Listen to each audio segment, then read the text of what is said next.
在这个2斤小米能换个媳妇的年代，我却让全家顿顿大鱼大肉。只因我帮老妈拼夕夕砍一刀的时候，点击发过来的分享链接就穿越到了60年代，脑海里还多了一个拼夕夕秒杀商城。这一年家里闹了饥荒，弟弟妹妹们饿得皮包骨，父母也为了操持整个家累得浑身是病。在睁眼，我发现自己坐在一张破炕上，正靠着墙。这时耳边传来了刺耳的声音：“我说大哥大嫂，你们就别犟了，这年头活下去才是正经。丫头片子早晚是别人家的人，现在能换半袋子棒子面，那是他的福分。”他叫李老四，是原生的四叔。炕上的母亲赵秀兰抱着一个瘦得皮包骨的女孩，泪如雨下。老四，这可是你的亲侄女啊，她才5岁。亲侄女咋了？能当饭吃吗？李老四把那半个窝头往前一递，继续说道：“老陈家说了，只要把这丫头送去当童养媳，这半个窝头就归你们。明天再送1斤棒子面过来。大哥，你想想，1斤棒子面能让魏国和他弟吃多久？”老爹李满福浑身打颤，半晌他从牙缝挤出个字：“换。”母亲听后哀嚎一声，把妹妹抱得更紧了。就在这时，我终于理清了原主的记忆，同时一道冰冷的机械音在我的脑海炸响：“丁，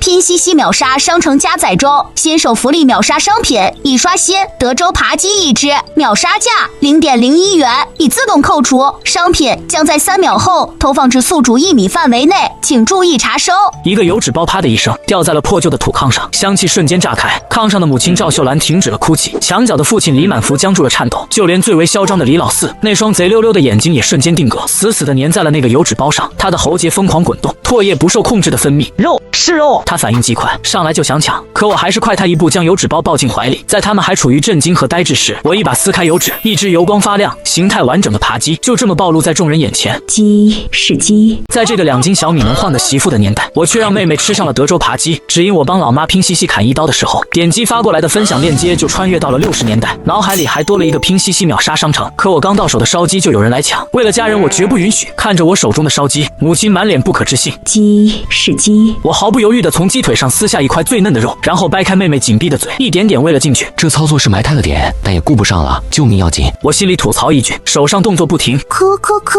妹妹发出一阵微弱的咳嗽，苍白的小脸上竟然泛起了一丝血色。母亲看到这一幕，激动的眼泪横流，父亲则表情狂喜。好啊，你们！李老四再也忍不住了，死死盯着我手里的扒鸡，口水都快流下来了。李卫国，你个死孩子，从哪偷来的鸡？他厉声质问，给自己接下来的动作找好了借口。偷来的东西那就是大家的，快拿来！说着，他那只黑手就朝我手里的扒鸡抓了过来。我眼神一冷，就在他的手即将触碰到扒鸡的瞬间，我猛地抬起一脚，狠狠踹在了他的小腿骨上。李老四发出一声杀猪般的惨叫，一屁股跌坐在地。这一下把所有人都镇住了。随后我把烧鸡放在土炕上，窜下床，冷冷地看着李老四。偷？我倒是想问问四叔，要把亲侄女卖了换半袋子棒子面，这算偷还是算抢？你个不孝的东西，你敢打长辈？他恼羞成怒，从地上一跃而起，指着我的鼻子骂道：“大哥大嫂，你们看看，这就是你们养的好儿子，藏着肉自己吃，还敢动手打亲叔叔！”母亲脸上露出了为难的神色，下意识的想开口说什么，我直接接过话茬，嗤笑一声：“长辈拿着半个窝头就想换走我妹妹一条命，你也配当长辈？”李老四气得指着我说不出话。李老四，你别忘了，我爹才是你大哥，你眼睁睁看着你大哥的孩子快饿死了，不想着帮一把，反而跑来当说客，要把人往火坑里推，你的良心被狗吃了。我一番话连珠炮似的砸过去，又快又狠，直接把李老四骂懵了。你，他张着嘴你了半天，一个字也说不出来。现在闻到肉味了就跑来抢，还打着大家的旗号，我呸！反了，真是反了天了！他气急败坏地吼道：“好，李满福、赵秀兰，你们一家子就护着这个小畜生吧，我这就去告诉队长，说你们家在外面搞投机倒把，看你们怎么收场！”不良亲四叔竟为了半个窝头就要卖掉侄女，而父母卧病在床无力阻止。关键时刻我站了出来，只因我是个穿越者，脑海里还多了一个拼夕夕秒杀商城，不仅兑换了烧鸡救活全家人，还将无耻四叔赶出家门。好你个李满福，我这就去告诉队长，说你们家在外面搞投机倒把，看你们怎么收场！投机倒把这4个字在这个年代可是大罪。父亲的脸瞬间没了血色，他下意识地站起来，挡在了我和李老四中间。老四可不敢胡说，我们家哪有？我胡说！李老四指着我手里的扒鸡，狞笑道：“那这是什么？天上掉下来的？这鸡你们今天不分给我一半，我立马就去大队部。”父亲看了看我手里的鸡，又看了看凶神恶煞的弟弟，脸上满是挣扎。看着他这副样子，我心里叹了口气，指望他是指望不上了。我把父亲往后拽了拽，直面李老四：“滚！”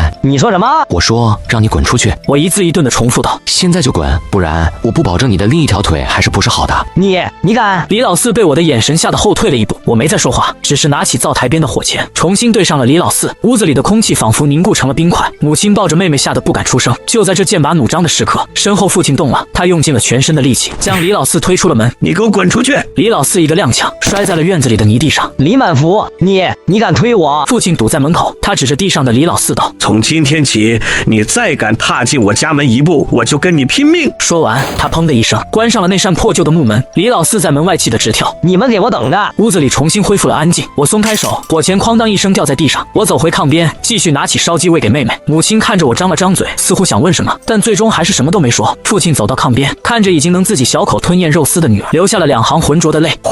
活过来了。妹妹吃了小半个鸡腿后，肚子里有了东西，精神明显好了很多，已经靠在母亲怀里睡着了。魏国，母亲赵秀兰终于开了口，我抬起头看向她。这只鸡到底是哪来的？在饿殍遍野的60年代，我不仅用一只烧鸡救活了妹妹，还赶跑了恶霸四叔，只因我是个穿越者，脑海里还多了一个拼夕夕秒杀商城。然而这些是不能告诉任何人的，于是我就编了一个善意的谎言。魏国，这只鸡到底是哪儿来的？爹娘，你们忘了我今天下午不是上山了吗？赵秀兰一愣，点了点头。是去找点野菜，可山上哪来的鸡？我在后山迷路了，绕到了山崖那边，看到一个穿得很好的老爷爷摔在沟里，好像是崴了脚。我一边说，一边拍了拍裤腿上早就干了的泥点。我看他不像坏人，就搭了把手。老爷爷为了谢我，就给了我这个。他说他不是我们村的，是过来走亲戚的，急着赶路，就先走了。这套说辞是我在踹飞李老四的那一刻就在脑子里编好的。还好我脑子转得快，不然今天这事还真不好解释，就是不知道这个贵人的马甲能用多久。父亲一听，紧绷的脸顿时松弛下来，眼神里甚至带上了一丝喜色。善有善报，善有善报啊！魏国，你做得对。母亲赵秀兰虽然还是有些疑虑，但看着我坦然的眼神，心里的石头也落下了一大半。毕竟这是目前最合理的解释了。那老爷爷没说他是谁，住哪的？没来得及细问，他走得急。不过他说以后有缘还会再见的。我轻描淡写的补了一句，彻底封死了他们追问的可能，也为以后凭空变出东西留了条后路。我看着炕上那只香气四溢的扒鸡，拿起刚刚包好的鸡腿。爹，你吃。父亲连连摆手，不，你们吃，给念慈和你弟留着。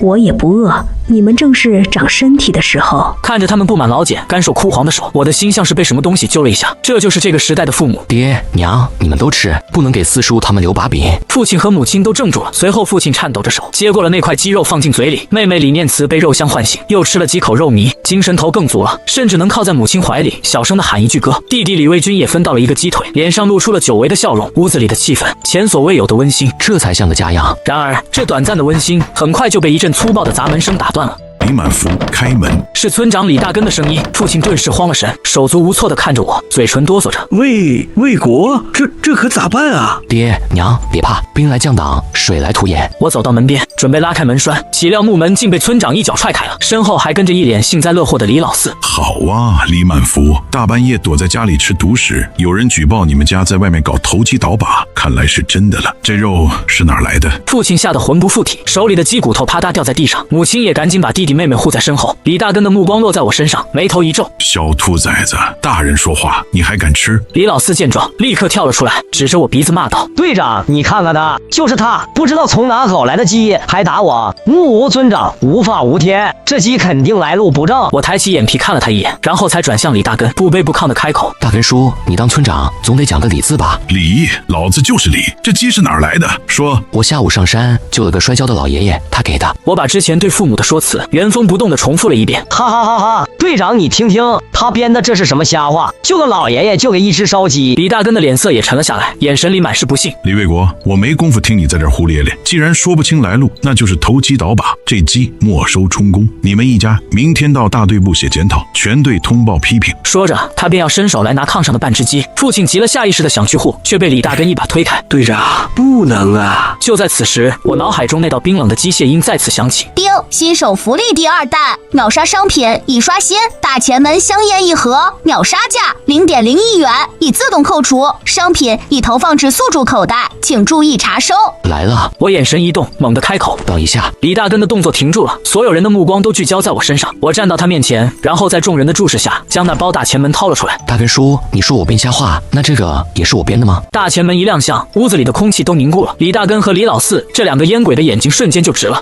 这是李老四结结巴巴，眼珠子都快瞪出来了。那位老爷爷爷说他是从城里来看亲戚的，看我扶了他一把，不仅给了吃的，还给了我这个尝尝鲜。我把烟递到李大根面前，语气平静地继续说道：他说他是个干部，最见不得别人仗势欺人，还说等他办完事会来我们村看看，点名要找你这个村长聊聊。PUA 嘛，画大饼谁不会？对付这种人就得用他更怕的人来压他。干部2个字狠狠砸在李大根的心口上，他的脸色瞬间变成了惊疑不定。城里来的干部还要点名找自己？我没给他思考的时间，将手里的烟又往前递了递。大根叔，老爷爷说了，这烟是好东西，让我拿回来孝敬长辈。您是我们村的一家之主，这根烟您不尝尝？李大根的额角渗出了细密的汗珠，半晌，李大根脸上挤出一个比哭还难看的笑容。既然是城里干部的一片心意，那我就却之不恭了。他把烟放到鼻子底下，深深地吸了一口，脸上露出陶醉的神情。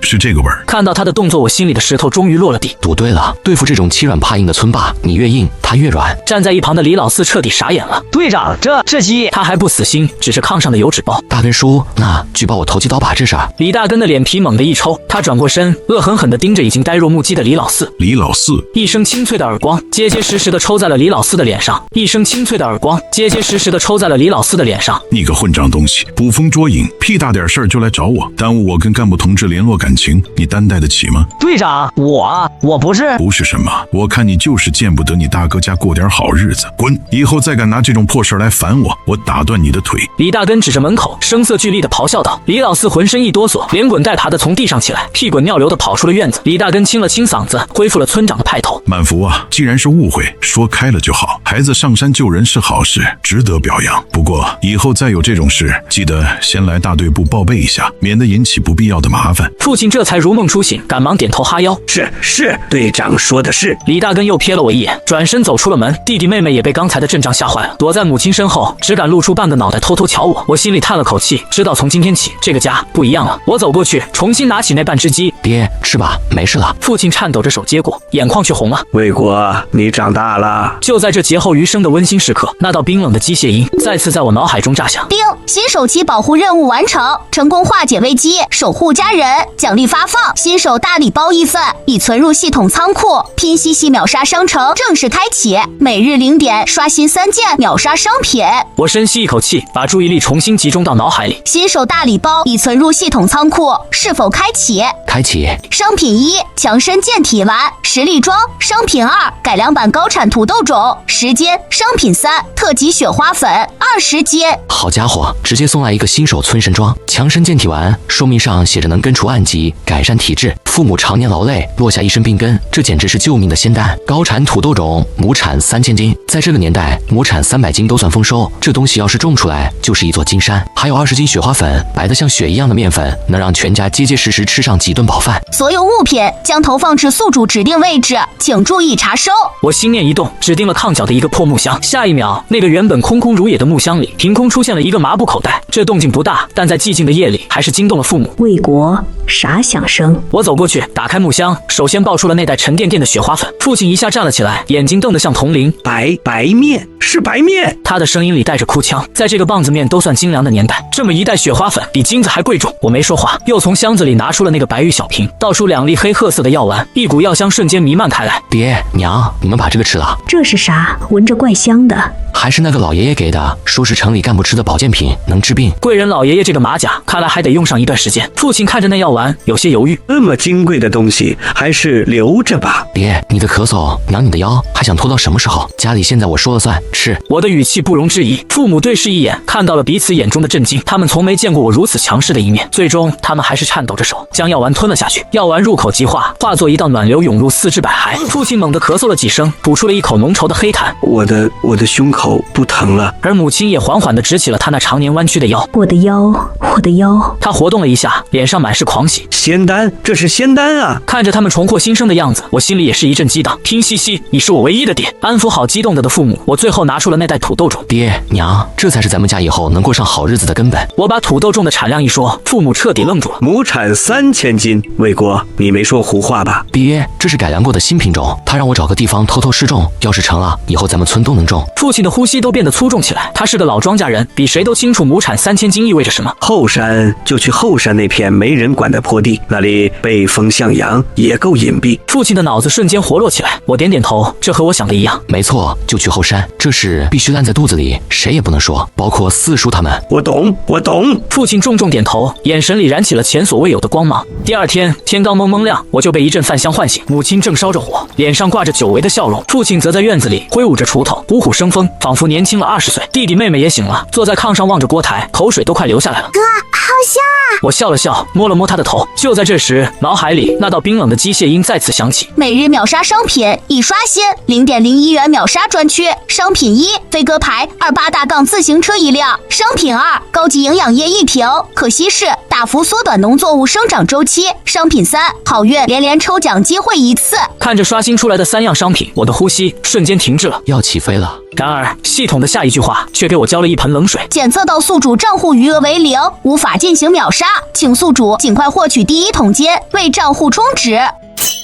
0元，系统你是认真的吗？他盯着脑海中那个冰冷的提示，嘴角抽搐。看来这金手指也不是白给的，还得我自力更生。环顾四周，家里除了那袋雪花粉和土豆种，没有任何能换钱的东西。得想办法搞点钱。他眯起眼睛，脑子里飞速运转。这个年代，投机倒把是大罪，大宗买卖想都别想。要弄到那区1分钱，还得悄无声息。他从炕上下来，走到门边。魏国，快来吃饭。爹娘，今天我想上山一趟。上山？你身子还没完全好利索呢。我好多了，想去看看有没有什么能换钱的东西，总不能老是坐吃山空。山里危险，你别乱跑。没事，我心里有数。李卫国知道，要让这个家真正好起来，就不能光靠系统偶尔的馈赠，他需要主动出击。吃过早饭，李卫国背起一个破旧的背篓，拿了一把柴刀，就往后山走去。魏国，你小心啊！知道了。他走在崎岖的山路上，脑海里飞速盘算，在物资匮乏的60年代，什么东西能换钱？野味、药材，系统有没有什么能帮我快速找到高价值物品的？宿主权限不足，无法使用辅助搜索功能，请宿主尽快充值。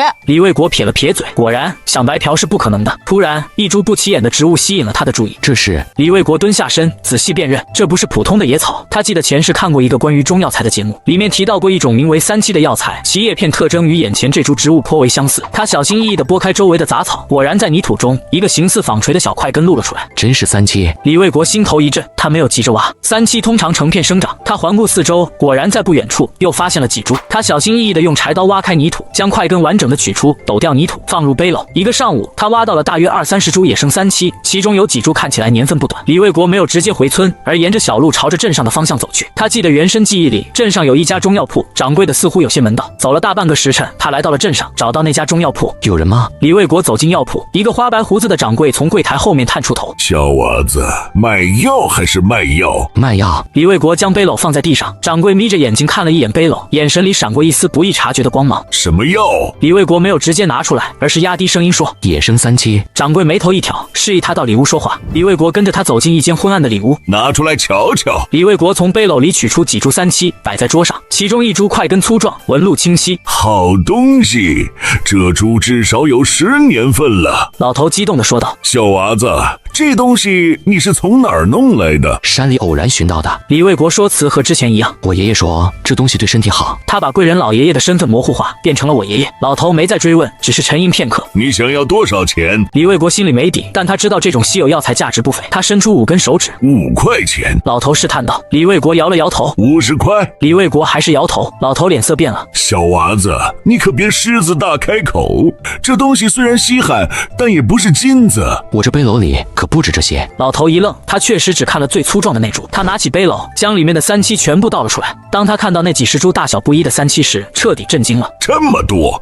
你小子是把3七窝给端了吧？他仔细清点了一番，又拿起几株细看。最终，他看向李卫国，眼中带着一丝敬畏。这样吧，我给你100块，怎么样？老头报出了一个惊人的数字：100块。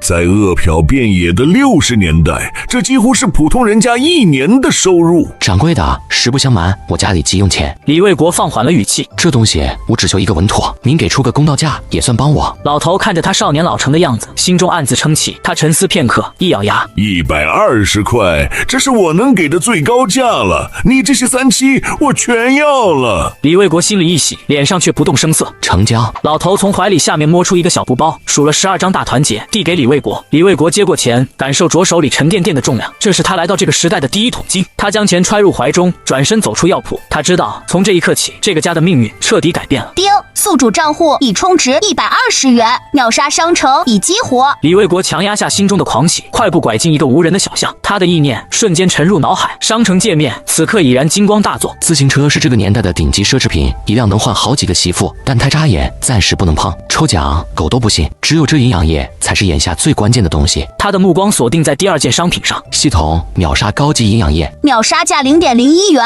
是否确认支付？确认。丁，支付成功，账户余额119.99元，商品将投放至宿主指定位置，请注意查收。李卫国心念一动，指定了自己随身背的那个破背篓。下一秒，一个巴掌大的小玻璃瓶凭空出现在背篓的角落里。搞定，还剩一次抽奖机会，闲着也是闲着。系统秒杀好运连连抽奖机会。丁，支付成功，账户余额119.98元，抽奖轮盘已开启。一个巨大的虚拟轮盘在他脑海中浮现，上面布满了琳琅满目的格子，从肥皂1块、布鞋1双到黄金10两，百年也山参，应有尽有。抽，轮盘飞速旋转，指针划过一道道残影，最终在李卫国屏住的呼吸中，指针缓缓地停在了一个拳头图标的格子上。丁，恭喜宿主抽中大师级格斗术入门篇，技能已自动灌输，宿主将掌握基础的人体要害知识与格斗技巧。一股庞大的信息流瞬间涌入李卫国的脑海，那些原本陌生的招式，仿佛他与生俱来便会一般，刻入了骨髓。这可比一辆自行车有用多了。在这个混乱的年代，拳头才是硬道理。收获满满，李卫国不再逗留，背着背篓朝着村子的方向快步走去。李卫国正想着回家如何跟父母解释营养液的事，突然前方不远处山坳里传来的压抑呜咽和斥骂声打断了他的思绪。死丫头片子，再哭就把你扔山沟里喂狼！放开我，我要回家。李卫国心下一凛，悄悄探头望去，只见2个面相凶恶的男人正连拖带拽地拉着一个女孩，女孩双眼却透着惊恐和不屈。大哥，这丫头犟得很，从镇上盯到这，差点让她跑了。看好她，买家就在前面山神庙等着，这单成了，够咱俩吃半年。李卫国瞬间明白了，这是遇到人贩子了。2个该死的杂碎，刚学的格斗术正好拿你们2个畜生练手。他没有声张，而是从地上摸起一块石头，掂了掂分量，随后对准正拖着女孩的瘦猴砸了过去，正中她的膝盖窝。那男人发出一声惨叫，跌倒在地，刀疤脸又惊又怒，回头就看到了李卫国。哪来的野小子，找死！他放弃了女孩，朝着李卫国扑了过来。李卫国眼神冰冷，没有后退，反而上前一步，一脚踢在刀疤脸的裤裆。男人顿时身体像一只被煮熟的大虾，双手捂着要害，躺在地上打滚。紧接着，李卫国转身冲向第一个被他砸倒的男人，那人正抱着腿在地上哀嚎，看到李卫国冲过来，吓得魂飞魄散。你别过来！李卫国捡起一块石头，走到他面前，居高临下的看着他。钱。瘦猴明显愣了一下，啊！把身上的钱掏出来。瘦猴这时才反应过来，赶紧从身上摸出了5块钱，递给李卫国。李卫国接过钱，狠狠地啐了他一口。这钱是哪来的？刚从那丫头身上搜来的。这也算是物归原主了。滚！瘦猴连滚带爬地站起来，狼狈不堪地逃离了现场，跑出10几米远，他才敢回头，怨毒地盯着李卫国。老子记住你了，等着吧。李卫国并不知道自己已经被人惦记上了，转头走向女孩。你没事吧？女孩这才回过神，看着李卫国，眼泪又流了下来。谢谢你，我叫苏青竹，我在镇上和家里人走散了，他们骗我说带我找，结果现在安全了，赶紧回家吧。他说着把刚刚那5块钱塞到女孩手里。苏青竹看着手里的钱，整个人都懵了。怎么了？走吧。那个小哥哥，我不认路啊。李卫国顿时一拍脑门，人家刚跟他说过是走散的，自己就忘了。好吧，你跟我走，我送你到镇上。李卫国将苏青竹送到能看见镇子主路的地方，便停下了脚步。前面就是镇上了，你自己过去吧，人多，他们不敢再乱来。苏青竹点点头，一双大眼睛看着他。小哥哥，你叫什么名字？是哪个村的？今天这恩情，我苏青竹记下了，日后一定报答。李卫国，红旗公社李家村的，报答就不用了，赶紧回家，别让你家人担心。他说完，摆了摆手，转身就走，没有丝毫拖泥带水。萍水相逢，一面之缘，哪来那么多日后？赶紧回家研究营养液，种土豆才是正经事。苏青竹看着他干脆利落的背影，将李家村李卫国牢牢刻在了心里。他不知道的是，在他转身跑向小镇的同时，街角一个阴影里，一双怨毒的眼睛也锁定了李卫国离去的方向。瘦猴捂着依旧作痛的膝盖，脸上满是狰狞。李家村，李卫国，你给老子等着！李卫国回到家时，一股浓郁的麦香扑面而来。母亲赵秀兰正将一个个馒头从锅里捡出来，脸上洋溢着幸福的光晕。卫国回来了，快洗手吃饭，你爹早就念叨你了。父亲坐在炕边，手里捧着一个雪白的馒头。白面馒头，咱家也能吃上白面馒头了。弟弟李卫军和妹妹李念慈一人手里抓着半个，小嘴塞得满满的，吃得像2只小花猫。他走过去，拿起一个馒头，狠狠咬了一口。爹，后山那块地你看过了吗？李满福连忙咽下嘴里的馒头，眼神发亮。看过了，好好地方，隐蔽，土又肥。我今天已经翻了一小块，明天就能把那些金豆子种下去。营养液的事，我来想办法。他正盘算着如何稀释营养液，又不让家人起疑。一声巨响，破旧的木门被人从外面一脚踹开，轰然倒地。3个男人手拿棍棒堵在了门口，为首的正是那个刀疤脸，他身边的瘦猴一脸狞笑，还有一个身材更为高大、满脸横肉的壮汉，眼神凶狠。李老四不知从哪钻了出来，在旁边幸灾乐祸的帮腔：“这就是李卫国，这小子肯定在外面惹了祸。”母亲吓得尖叫一声，下意识将弟弟妹妹护在身后。李满福手里的馒头掉在地上，他站起身挡在妻儿面前，身体却不受控制的颤抖。你们是什么人？刀疤脸的目光越过他，死死地锁定在李卫国身上，声音如同淬了冰：“小子，我们又见面了。”瘦猴指着李卫国，对着那个壮汉谄媚地笑道：“黑哥，就是这小子，邪门的很，把我和大哥都给放倒了。”壮汉并没有搭腔，只是冷冷地看着一家人：“你们想干什么？私闯民宅，还有没有王法？”“王法，老子就是王法！小子，你敢从我们青龙帮手里抢人，胆子不小啊！把那丫头交出来，再赔50块钱医药费和损失费，不然今天砸了你这破窝，把你腿打断！”气氛顿时剑拔弩张，周围的邻居听到动静，只敢远远看着，没人敢上前。眼看几个汉子就要动手，就在这时，村口方向传来一阵急促而整齐的脚步声，还有一个中年男人焦急地呼喊：“青竹，是这里吗？”“爹，就是这里，卫国哥哥。”众人循声望去，只见苏青竹换了一身干净衣服，拉着一个身穿灰色中山装、气质威严的中年男人快步走来。他们身后跟着4、5个民警，以及2位穿着胸前别着钢笔的县委工作人员。刀疤脸一伙人脸色刷得变得惨白，手里的棍棒叮叮当当掉了一地。苏青竹看到被围住的李卫国，眼泪涌了出来，指着刀疤脸和瘦猴：“公安叔叔，就是他们想要拐卖我的人贩子。”为首的公安民警面色一肃，一挥手：“全部拿下！”几个民警如猛虎扑食，瞬间将还没反应过来的刀疤脸一伙制服。李老四见势不妙想溜，也被一个民警扭住了胳膊。“哎呀，同志，不关我事啊，我就是看热闹的。”苏文山快步走到李卫国面前，仔细看了看他，眼中闪过赞赏和感激。“你就是李卫国小同志吧？我是苏青竹的父亲苏文山，谢谢你，谢谢你救了我的女儿。要不是你机智勇敢，青竹他……我们全家真不知该如何报答。”李卫国松了口气，放下柴刀，不卑不亢地说：“苏伯伯严重了，任何人看到那种情况都会想办法的。”苏文山又看向浑身发抖的李满福和赵秀兰，语气和缓下来：“老乡，你们养了个好儿子，愿意勇为，品德高尚，是我们学习的榜样。”他转身对民警队长和县委干部说：“这件事一定要彻查，严厉打击这些违法犯罪分子。同时，对于李卫国同志和他的家庭见义勇为的行为，县里应该给予表彰和适当的照顾。”县委干部连忙点头称是。苏青竹跑到李卫国身边，把自己手腕上的一块旧上海牌手表退下，快速塞进李卫国口袋。“卫国哥哥，这个你留着，以后记得来省城，凭这个到纺织厂找我爹，一定。”李卫国没有声张，只是对着苏青竹微微点头。这细微的动作，苏文山看得清楚，他眼中赞赏之色更浓。“小同志，这次你不仅是救了小女，更是帮公安同志们挖出了一个流窜的人贩子团伙，这是大功一件。你有什么要求，尽管提。”李卫国却摇了摇头，神色平静。“苏伯伯，您严重了，遇到这种事，谁都不能袖手旁观。我没什么要求，只希望这些坏人得到应有的惩罚，以后别再有姑娘造他们的毒手。要求现在提要求就落了下乘。”这番话说得滴水不漏，既显觉悟，又把皮球踢了回去。苏文山闻言一愣，随即哈哈大笑起来：“好一个李卫国，有勇有谋，思想觉悟还这么高。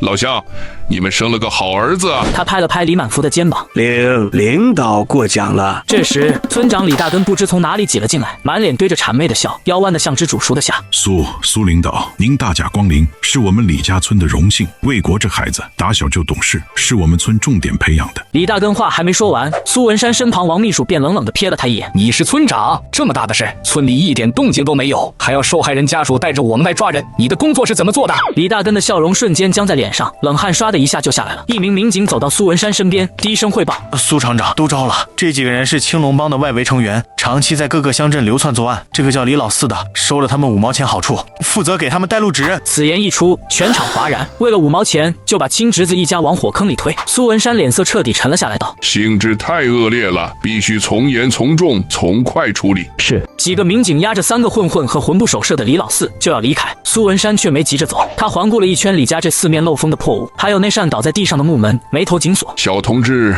见义勇为是美德，不能让英雄流血又流泪。他转身对县委干部说道：“王秘书，你看这样处理行不行？第一，县里要给李卫国同志发一个正式的见义勇为表彰，要敲锣打鼓的送来。我们要让所有人都知道，做好事是光荣的，应该的，我回去就办。第二，我个人代表我们全家，也代表我们纺织厂，奖励李卫国同志100斤全国粮票、20尺布票，另外再给50块钱现金作为营养费和房屋修缮费。这3样东西，任何一样都足以让一个普通家庭疯狂。现在他们全都砸向了村里最穷的李满福家。”苏文山从口袋里掏出一个厚厚的信封，又让秘书拿了粮票和布票，亲手塞到李卫国手里。小同志，收下，这不是交易，这是一个父亲的感谢。李卫国这次没有推辞，他知道这家人现在最需要的就是这些。谢谢苏伯伯。他坦然收下，再次赢得了苏文山高看一眼。卫国，你是个有想法的年轻人，好好读书，知识能改变命运。以后有任何困难，可以拿着这个。他指了指李卫国的口袋，到省城纺织厂找我。说完，苏厂长便在众人的簇拥下离开了。天哪，满福家这是祖坟冒青烟了！何止啊！以后谁还敢惹他们家？县里表彰的英雄，省城大官的恩人。李大根擦着冷汗凑了过来，脸上挤出菊花般的笑容。满福哥，秀兰嫂子，你看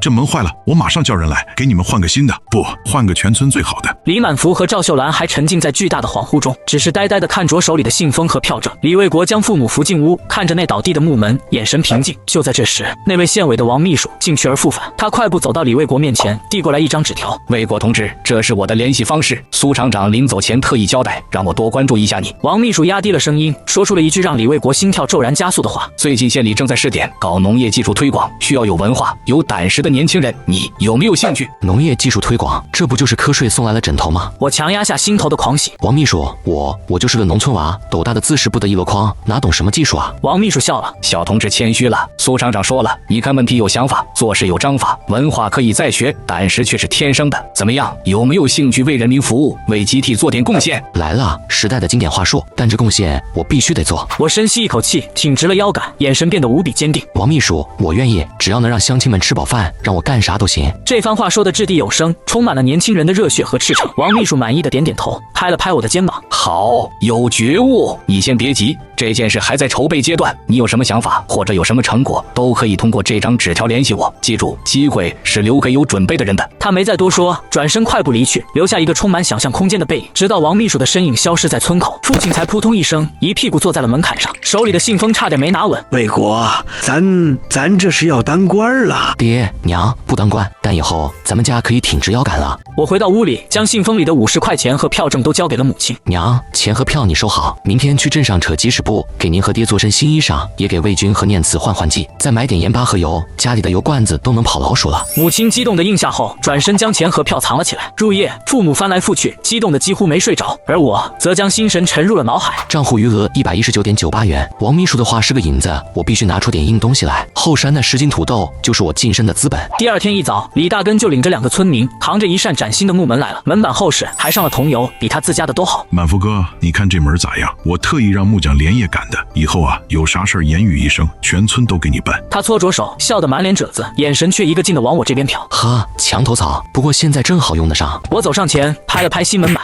大根叔有心啊，正好我有点事想请你帮个忙。李大根受宠若惊，腰弯得更低了。魏国，你说上刀山下火海，没那么严重。县里不是要搞农业试点吗？我想在咱们村后山那块荒坡上试种一种高产作物，这事得村里出个证明。你看，李大根一拍大腿，激动道：能，太能了！魏国，你放心，这事儿包在我身上。我看着他火急火燎跑远的背影，嘴角微微上扬。搞定了，有了村里的公章，我这私自开荒就变成了响应号召的集体行为了。当天下午，我就带着父亲扛着锄头和那袋土豆种，直奔后山。父亲看着眼前这片杂草丛生的坡地，干劲十足。魏国，这地肥，你看这土黑的流油，种啥都能长。我点点头，从背篓里拿出了那个装着高级营养液的小玻璃瓶。爹，这是我从那位老爷爷那求来的生根水，说是能让种子扎根更快，长得更壮。我将一滴营养液滴入了水桶中。高级营养液，稀释比例1:1000，效果不减。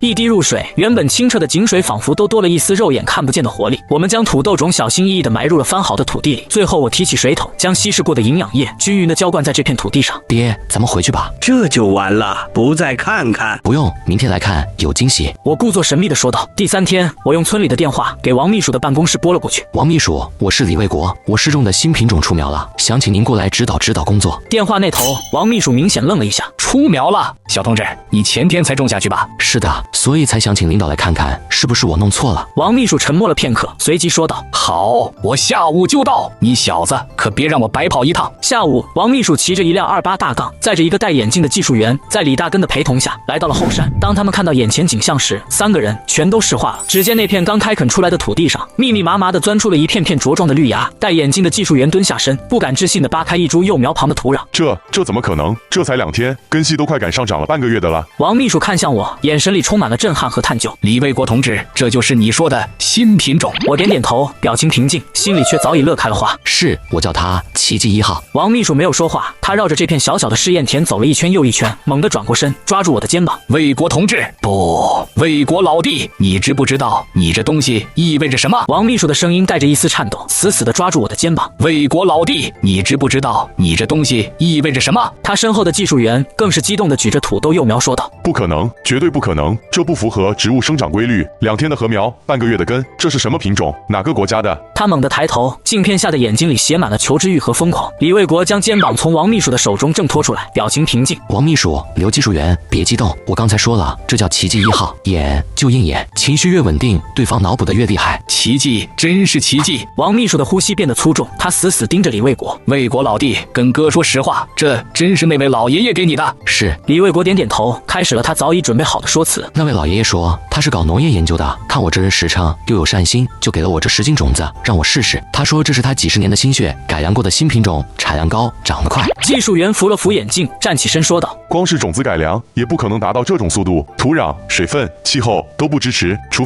非你用了什么特殊的肥料或者生长激素。这话一出，王秘书的眼神瞬间变得锐利起来，再次锁定李卫国。李卫国似乎早就料到他会这么问，从容地从背篓里拿出了那个小玻璃瓶。老爷爷走的时候还给了我这个，他说这叫生根水，能让种子扎根更快，长得更壮。他说这东西金贵得很，一滴就要兑1大桶水用。刘技术员一个箭步冲上来，几乎是从李卫国手里把瓶子抢了过去。他拧开瓶盖，小心翼翼地放到鼻子下闻了闻，没有任何刺激性气味，成分不明。这……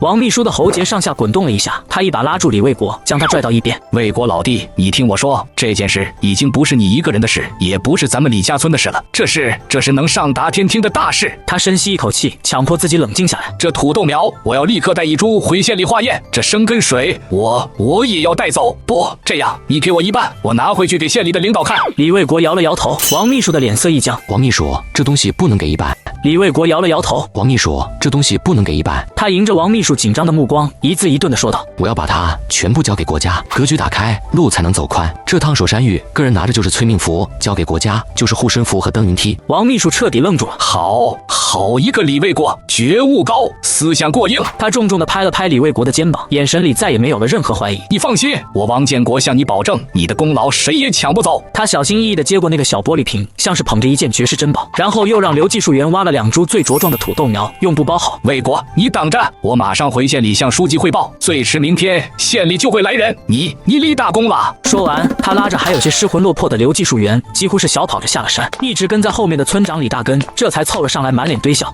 卫国，你看这以后咱们村……李卫国看了他一眼，淡淡的说道：大根叔，把这片地看好了，别让鸡鸭进来，也别让任何人靠近，这才是你现在该立的功。是，我懂，我这就叫民兵过来，24小时站岗。看着李大根屁颠跑远的背影，父亲走上前来，嘴唇哆嗦着：儿啊，咱把鲜水都交出去了。爹，那不是鲜水，是科学，放在咱们手里是祸，交给国家才是福。他话音刚落，村口的方向突然传来一阵汽车引擎的轰鸣声。父子俩循声望去，只见一辆绿色的军用吉普车，车子没有丝毫停顿，越过村口，直接开到了后山脚下。车门打开，一个穿着中山装的中年男人在王秘书的陪同下快步走了下来。周书记，就是他，就是李卫国同志。周书记，周文海。他只是静静地站在那里，目光缓缓移到了我的脸上。父亲双腿发软，下意识地想弯腰，却被我暗中伸手扶住。慌什么？天他不下来，他越是大人物就越讲究章法。周文海终于开口了，声音平稳，听不出喜怒。你就是李卫国同志。周书记好，我是李卫国。我挺直腰杆，不卑不亢地迎上他的目光。他没有再说话，而是弯下腰，亲自从地里拔起一株土豆苗。他仔细端详着那远超常理的粗壮根系，又捻起一点泥土放在鼻尖闻了闻，半晌他才站起身，将将土豆苗递给身后的刘技术员。王秘书说，这东西是你从一位偶遇的老爷爷手里得来的。是的，周书记，那位老爷爷看我扶了他一把，就给了我这些种子和一瓶生根水，让我替他做个试验。哦，试验什么？他说，粮食是国家的命根子，他一辈子都在跟土地打交道，就想培育出一种能让老百姓都吃饱饭的种子。他说他年纪大了，跑不动了，希望我能帮他看看这东西到底能不能成。我这番话半真半假，却把老爷爷的动机稳稳地立在了为国为民的高度上。周文海的眼睛微微眯了一下，似乎在咀嚼我话里的信息。这位老人家有没有说他叫什么？是哪个单位的？这样有功于国家的人才，我们必须找到他，表彰他。我摇了摇头，脸上露出一丝恰到好处的遗憾。老爷爷没说，他说他做这些不图名不图利，只求这种子能开花结果，让天下再没有饿肚子的人。他还说，如果试验成功了，就让我把种子和技术全部交给国家。这句话在周文海的心头炸响，他眼神中的审视变为了激动和欣赏。好一个不图名利，好一个交给国家。他上前一步，用力地拍了拍我的肩膀。李卫国同志，你的思想觉悟很高，那位老人家没有看错人。这一刻，我心里那块悬着的石头终于落了地。赌赢了，当你的贡献足够大，大到能改变格局的时候，你故事里的瑕疵自然会有人帮你补全。周文海转过身，脸色变得无比严肃。王秘书到，立刻回县里成立奇迹1号高产作物攻关小组，我亲自担任组长，刘技术员任副组长。他顿了顿，目光再次落在我身上。李卫国同志任攻关小组办公室主任，全权负责奇迹1号的培育、种植和技术记录工作，享受技术员级别待遇。这让旁边的李大根和李满福同时倒吸了一口凉气。我压下心中的狂喜，立正站好，声音洪亮，保证完成任务。周文海满意的点点头，沉吟片刻。卫国同志，有个情况我要跟你通报一下，这生根水的成分，我们县里的条件怕是分析不出来。我准备立刻上报市里，甚至省里，请最好的专家来研究。我服从组织安排。好，不过他话锋一转，眼神变得意味深长。在上级专家来之前，这片试验田的产量就是我们唯一的底牌。你有没有信心让这亩产3000斤的奇迹变成现实？周书记，您可能误会了。那位老爷爷说，亩产3000斤只是在普通土地上的保守估计。如果我指了指脚下这片肥沃的黑土地，如果土地够肥，照料得当，亩产或许能冲一冲5000斤。卫国，县里会给你最大的支持，人物地，你要什么我给什么，只有一个要求。他盯着我，一字一顿。一个月内，我要看到第一批土豆成熟，能不能做到？就在这时，我的脑海里那道冰冷的机械音再次响起。丁，检测到宿主面临重大机遇与挑战，触发隐藏任务，丰收的县里。任务目标在1个月内完成奇迹1号土豆的首次收获，并使其亩产达到5000斤以上。任务奖励：神秘大礼包1份，商城权限提升，解锁限时秒杀专区。我的嘴角勾起一抹自信的弧度。报告书记，不用1个月。什么？20天，给我20天，我还您一个金色的奇迹。20天，弹指一挥，今天是约定的收获之日。周文海看着我，眼神兴奋地问道：卫国同志，都准备好了？我点点头，将一把崭新的铁锹递给了父亲李满福。爹，第一锹你来。李满福的手抖得厉害。我不敢。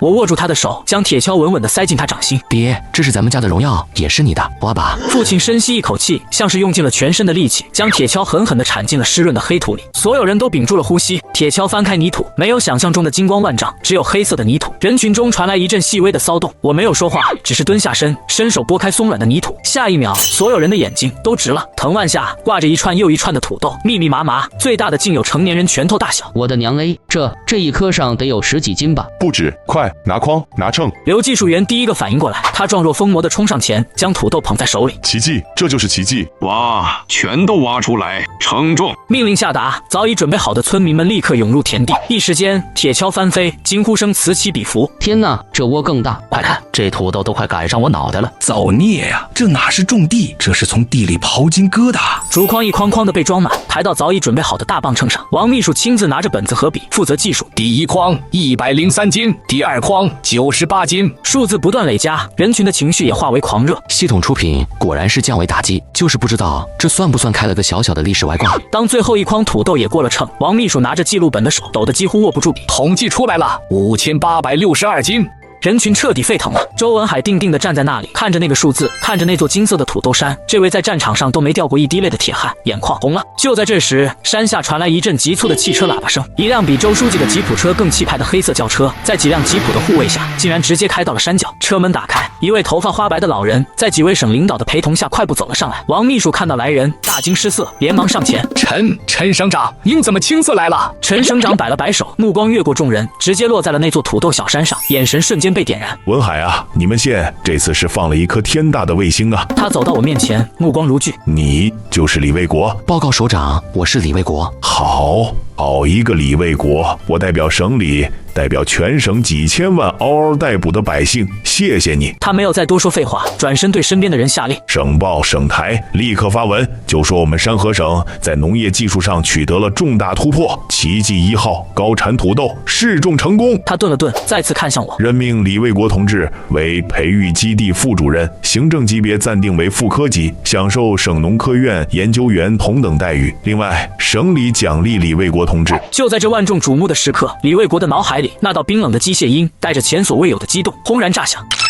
丁，隐藏任务，丰收的县里已超额完成，任务评价完美，奖励发放：奖励1，过目不忘胶囊永久乘1；奖励2，领袖气质初级；奖励3，商城全线提升，限时秒杀专区已解锁；奖励4，现金500元。陈省长正要宣布奖励，却忽然感觉眼前的少年似乎有哪里不一样了，但又说不上来。他甩了甩头，继续大声宣布：奖励李卫国同志现金300元，全国粮票200斤，并为其在县城分配一套带院子的住房。话音落下，全场死寂，紧接着便是山呼海啸般的掌声。李满福双腿一软，直接瘫坐在地，老泪纵横。祖宗显灵了！李大根更是激动得满脸通红，恨不得现在就给李卫国跪下。李家村不是整个红旗公社飞出了一条真龙。李卫国在雷鸣般的掌声中，对着陈省长，对着所有人，深深鞠了一躬。荣誉属于国家，属于人民，属于那位默默奉献的老前辈。这番话说得滴水不漏，气度俨然。陈省长看着他，越看越满意，笑着上前拍了拍他的肩膀：小李，收拾一下，明天跟我回省城，省里的领导们都想见见你这个创造奇迹的年轻人。是。送走陈省长和一众领导，后山终于恢复了平静。当晚，他躺在炕上，心神沉入系统。限时秒杀专区，看看有什么好东西。一个崭新的金色分区出现在商城界面，上面只有一个商品正在倒计时。限时秒杀商品，高级工业制图技能，大师级，秒杀价10元，倒计时23点59分55秒。工业制图，这跟种地可不搭边。不过，他想起了苏文山，想起了那个省城最大的纺织厂。他没有立刻秒杀，而是从贴身的口袋里摸出了那块被苏青竹塞过来的旧上海牌手表。去省城，除了向领导汇报，也该去兑现一些承诺了。苏厂长这份人情可不能欠着。他握紧手表，目光望向省城的方向，深邃而悠远，强压下心中的波澜，立正敬礼。感谢组织，感谢领导。陈省长满意的点点头，拍了拍我的肩膀：小同志，不要有压力，这只是开始。你的任务就是尽快把奇迹1号推广到全省乃至全国，让所有人都吃上饱饭。我深吸一口气，目光扫过激动的众人，最终落在周文海和王秘书身上。陈省长、周书记、王秘书，我想去一趟省城。第二天一早，李卫国在全村人的注视中坐上了周文海派来接他的军用吉普，一路颠簸，车子最终停在了一座气派的大门前，门楣上红星第一纺织厂7个红色大字在阳光下熠熠生辉。李卫国谢过司机，独自走向大门。干什么呢？2个门卫将他拦了下来。我找苏文山厂长。苏厂长，你说找就找，有介绍信吗？有预约吗？李卫国没有废话，从口袋里摸出那块旧上海牌手表，放在了门卫室的窗台上。2个门卫的眼珠子瞬间就直了。您是李卫国同志？是我。2个门卫腾的一下从椅子上站了起来，态度180度大转弯。哎呦，是李英雄啊！您看我这眼拙的，苏厂长早就交代过了，您要是来了，直接请进厂长办公室，快里面请。呵，这手表的面子比介绍信好用多了。在门卫恭敬的引领下，李卫国走进了这座庞大的工厂。厂长办公室里，苏文山正对着一堆报表愁眉不展。看到李卫国进来，他猛地站起身，脸上露出了真挚的喜悦。卫国，你可算来了，快坐。他亲自给李卫国倒了杯水，热情的让李卫国有些意外。苏伯伯，您太客气了，我这次来省城向领导汇报工作，顺道过来看看您和青竹。好啊，青竹那丫头天天在家念叨你呢。不过，苏文山说着，重重的叹了口气，又坐回了椅子上，指着桌上的报表，满脸苦涩。卫国不怕你笑话，你看，这是我们厂上个季度的生产报表。厂里这批老掉牙的机器，都是50年代从毛熊那边进口的，用了快10年，3天2头坏。上面的领导天天催，可产量就是上不去。再这样下去，我这个厂长怕是当到头了。瞌睡送枕头，专业对口了。他端起茶杯，轻轻吹了口气，没有立刻接话。苏文山以为他不懂，自顾自地继续说道：“尤其是那个核心的 JA2 型纺纱机里面的核心组件磨损得太厉害，请了好几个工程师来看，都说没办法，只能等报废。”李卫国放下茶杯，看着苏文山布满血丝的眼睛，缓缓开口：“苏伯伯，如果我能解决这个问题呢？”苏文山猛地一愣，随即苦笑着摇了摇头：“卫国，我知道你不是一般人，但这是工业技术难题，跟你种地可不是一回事。你有这份心，伯伯就很高兴了。”伯伯，您还记得我跟您提过的那位老爷爷吗？记得，那位农业专家吗？李卫国摇了摇头，表情变得高深莫测。他可不只是农业专家，他年轻的时候是工程师，专门研究纺织机械的。他说 JA2 型是他当年亲手改良过的型号，里面的毛病他比谁都清楚。李卫国站起身：“苏伯伯，借您办公室的卫生间用一下。”他走进卫生间，关上门，心神瞬间沉入系统。账户余额119.98元。他毫不犹豫地看向那个金色的限时秒杀专区。系统秒杀高级工业制图技能大师级。丁，支付成功，账户余额109.98元，技能已自动灌输。一股庞大的信息流涌入脑海，无数复杂的机械结构图、参数、力学原理瞬间融会贯通，仿佛他就是一位沉浸此道几十年的宗师。还不够，他的目光转向常规商品区。系统搜索 JA2 型纺纱机改良图纸。搜索完毕，商品改良版 JA2 型纺纱机核心组件图纸，不完整参数及生产工艺，售价50元。购买。丁，支付成功，账户余额59.98元，图纸已存放至系统仓库，可随时取出。李卫国心念一动，一卷厚实的牛皮纸图纸凭空出现在他手中。他走出卫生间，回到办公桌前，在苏文山震惊的目光中，将那卷图纸哗啦一声在桌上展开。苏文山身子一晃，差点从椅子上摔下来。他颤抖着手凑近图纸，嘴里喃喃自语：“这轴承结构，还有这个转动齿轮比，天哪，鬼斧神工，简直是鬼斧神工！”他猛地抬头，一把抓住旁边桌上的电话，手抖得几乎拨不对号码。喂，总工办吗？让张振华总工程师立刻马上到我办公室来。不到3分钟，一个头发花白、戴着厚厚眼镜片的老者气喘吁吁地跑了进来。厂长，什么是火烧眉毛了？他的话在看到桌上图纸的那一刻戛然而止。他冲到桌前，一把推开苏文山，双手近乎虔诚地抚摸着图纸，眼神狂热。神作，这是神作啊！解决了我们厂10几年的技术瓶颈，全解决了。只要能造出这个核心组件，我们厂的产量至少能翻一番。苏文山激动得满脸通红，他抓住李卫国的肩膀，用力地晃了晃。卫国，你就是我们厂的救星，我们红星纺织厂的救星啊！然而，张振华总工程师的脸色却忽然一变。厂长，等一下，这上面写的7075航空特种铝合金，这是什么东西？我搞了一辈子机械，从来没听说过这种金属。张振华的眼睛猛地抬起，镜片后的目光充满了困惑与震撼。厂长，金属材料库里根本没有这个编号。航空特种这4个字意味着它根本不是民用级别的东西。苏文山脸上的狂喜早已褪去，取而代之的是一片凝重。老张，你的意思是？我的意思是，这东西要么不存在，要么就是顶级的秘密。咱们一个纺织厂上哪搞这种战略物资去？这番话彻底宣判了这张神级图纸的死刑。苏文山颓然地坐回椅子上。难道就这么算了？整个办公室的气氛压抑到了极点。就在这时，一直沉默的李卫国平静地开口了：“张总工，苏伯伯。”两人的目光下意识地汇聚到他身上。先别管这东西从哪来，我就问一句，如果我们能搞到这种合金图纸上的核心组件，咱们厂能造出来吗？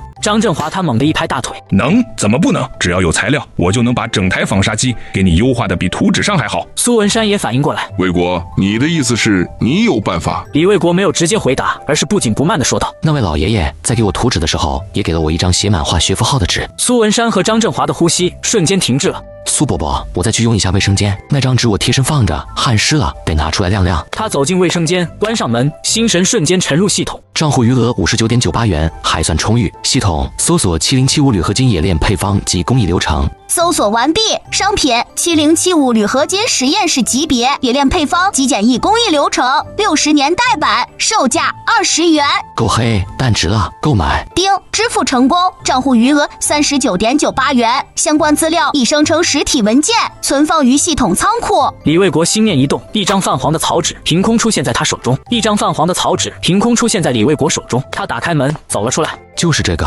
张振华像一头看见猎物的饿狼，一个箭步冲了过去，双手颤抖地拿起那张纸，只看了一眼，他的瞳孔就猛地收缩。铝锌镁铜锡合金，我的天，太天才了！他嘴里念念有词，整个人陷入了一种癫狂的状态。厂长，能成，理论上完全能成，只要我们有电解铝和相应的微量金属，我们厂的实验室就能把它配出来。苏文山从椅子上站了起来，双手重重地按在他的肩膀上，眼神里充满了震撼、狂喜，还有一丝敬畏。魏国，你不是我们厂的救星，你是我们的福星啊！福星？不，我是你们开的挂。李卫国神色平静，仿佛只是做了一件微不足道的小事。苏伯伯，那位老爷爷说了，技术没有国界，但科学家有祖国，他希望这些东西能用在最需要的地方。这番话掷地有声，彻底打消了苏文山心中最后一丝疑虑。老张在，从现在开始，这件事列为我厂最高机密。你立刻带上配方回实验室，召集最可靠的人手，不惜一切代价。3天之内，我要看到合金样品。是，保证完成任务。张振华小心翼翼地将配方揣进怀里，转身冲出了办公室。苏文山快步走到门口，反锁上门，然后又走到电话旁，拿起话筒拨了一个他平日里极少拨打的号码。电话接通，他整个人的气场都变了，声音压得极低，却充满了抑制不住的激动。老首长吗？我是文山。电话那头似乎说了什么，苏文山挺直了腰杆，一字一顿地说道：老首长，我可能发现了一条能让咱们国家的工业往前飞10年的路。对，我用我的人头担保。电话咔嗒一声挂断，苏文山像是被抽走了全身的力气。刚才那通电话赌上的是他半生的前途和整个苏家的未来。李卫国神色依旧平静，端起桌上已经微凉的茶水，轻轻抿了一口。慌什么？牌在我手里，怎么打都是王炸。大约过了10分钟，一位身穿旧军装的老者走了进来，目光如电，第一时间就落在了李卫国的身上。苏文山双腿一并，猛地挺直了身体，声音洪亮：首长。老者摆了摆手，示意他不要说话。他走到李卫国面前，自顾自地坐了下来。你就是李卫国？李卫国站起身，不卑不亢地迎上他的目光。报告首长，我是李卫国。文山在电话里说，你手里的东西能让我们的工业飞10年。报告首长，我不敢说，但我知道那位老前辈说，这东西能让我们的纺织女工少流很多汗。老者龙一飞眼神里闪过一丝不易察觉的赞许。那位老前辈他有什么要求？他只有一个要求，说让他们信公。龙一飞沉默了，他缓缓站起身，走到那张巨大的图纸前，仔仔细细地看了足足3分钟，然后他转过身，对苏文山下达了命令：从现在起，红星纺织厂成立红星1号项目组，所有相关人员即刻隔离审查，图纸配方列为国家绝密。他顿了顿，目光再次回到李卫国身上。你李卫国任项目组技术总顾问。苏文山激动得浑身颤抖，他知道自己赌赢了。就在这时，办公室的门被轻轻敲响了。爹，你在里面吗？我给你和卫国哥哥送饭来了。苏文山一愣，下意识地看向龙一飞。龙一飞脸上那万年不化的冰山竟露出了一丝笑意。让他进来。门被推开，苏青竹提着一个饭盒走了进来。当他看到屋子里那位老者时，顿时有些手足无措。龙爷爷，您怎么在这儿？龙一飞脸上的笑容更浓了。我来看看我那个敢拿脑袋当赌注的老部下，顺便也看看他给你找的这个卫国哥哥。苏青竹的脸刷的一下就红了，他低下头，快步走到李卫国身边，将饭盒放在桌上。卫国哥哥，我听我爹说你来了，怕你饿着，就给你做了点吃的。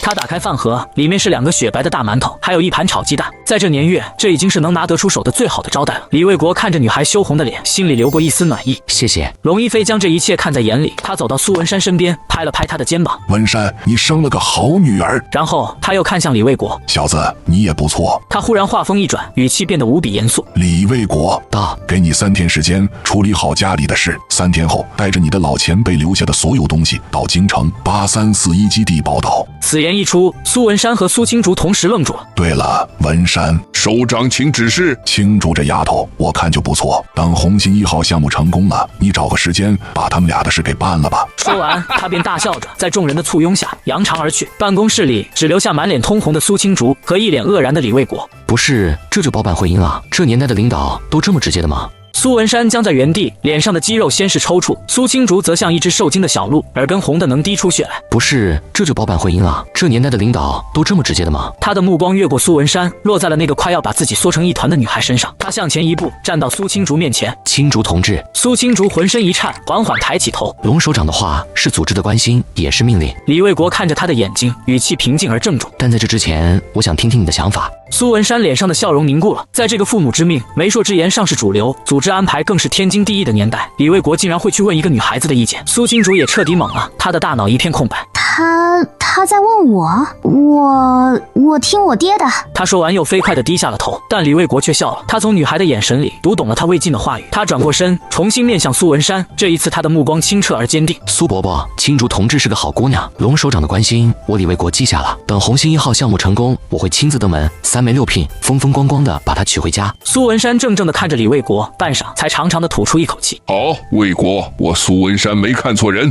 青竹能遇到你是他的福气。办公室里压抑又暧昧的气氛，在李卫国这番话后，终于变得轻松而融洽。卫国去京城的事，你有什么打算？你在京城无亲无故，这次去不比在咱们省里，那里是天子脚下藏龙卧虎，你万事要小心。李卫国点点头道：我明白，不过在去京城之前，我必须先回一趟家。应该的，应该的。苏文山连连点头。衣锦还乡嘛，你现在是我们县，不是我们省里的大英雄，是该回去让你父母高兴高兴。这样我派车送你，再给你准备些省城才有的紧俏物资，你带回去也有面子。李卫国却摇了摇头，神色变得严肃起来。苏伯伯，我回家不只是为了看望父母。他顿了顿，压低了声音：您忘了，龙首长让我把老前辈留下的所有东西都带去京城。苏文山脸上的笑容瞬间收敛，他这才想起这桩天大的事。没错。苏文山的表情变得无比凝重。卫国，那位老前辈还留下了什么？我上哪给你变个老前辈的遗物出来？总不能把平西西商城界面打印出来吧？李卫国心中吐槽，脸上却露出一丝追忆和敬仰。那位老前辈行事极为谨慎，他说他留下的东西可能会引来杀身之祸，所以除了交给我的一些种子和图纸，其余的笔记资料都藏在一个只有我知道的稳妥地方。在家里的村子。对。李卫国斩钉截铁地回答：我必须亲自回去取，这件事不能有任何闪失。苏文山深以为然地点头，他站起身，在办公室里来回踱步。不行。他猛地停下脚步。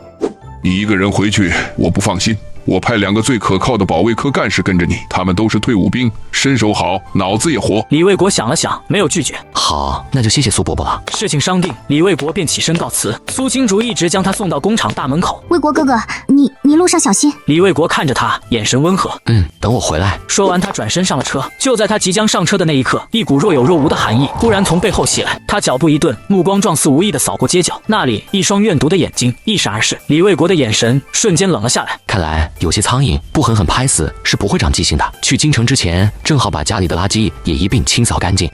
吉普车在坑洼的土路上颠簸，扬起漫天黄尘。车里除了开车的司机，副驾和李卫国身边还各坐着一个男人。他们是苏文山派来的保卫干事，一个叫陈东，一个叫王猛，都是刚退伍的侦察兵。李顾问还有大概1个小时进山路，路况会更差，您坐稳了。看来苏伯伯没跟他们说太多，只当是护送一个重要的技术人员也好，省得麻烦。辛苦2位同志了。他闭上眼，靠在椅背上假寐。那一眼，他不会认错。瘦猴那种亡命之徒，睚眦必报，绝不会善罢甘休。而回村的这条路，是他们动手的唯一机会。就怕你们不来。车子拐过一道山梁，前方的路中间，一棵倒下的大树横亘在那里，堵死了去路。司机猛地一脚刹车，吉普车发出一声刺耳的摩擦音，停了下来。王猛和陈东的身体瞬间绷紧，手已经摸向了腰间。不对劲，这树是刚砍断的。话音未落，路两旁的土坡上忽然冒出了7、8个人影，手里都拎着镐把和铁棍，为首的正是那个瘦猴，他旁边还站着那个断了腿，如今拄着拐的刀疤脸。李卫国，你没想到吧？你爷爷我在这等着你呢。陈东脸色一沉，回头对李卫国低声喝道：李顾问，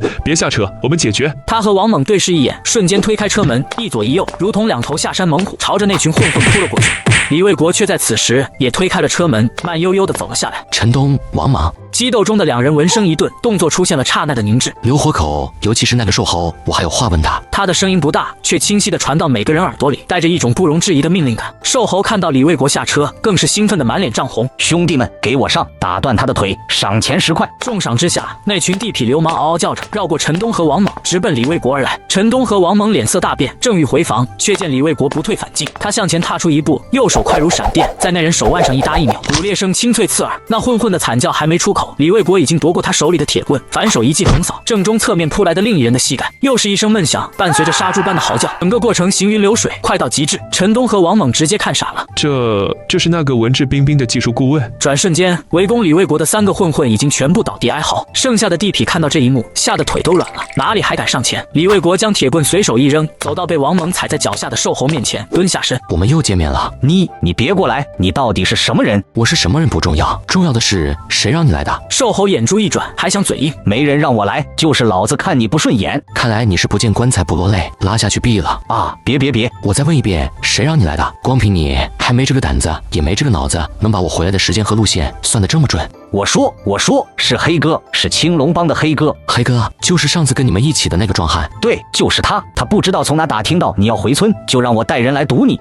他说你身上有天大的宝贝，只要把你绑了，就能换一辈子都花不完的钱。李卫国眼神一寒，青龙帮果然是阴魂不散。他站起身，看向陈东。李顾问怎么处理？绑起来带回村里，我有用。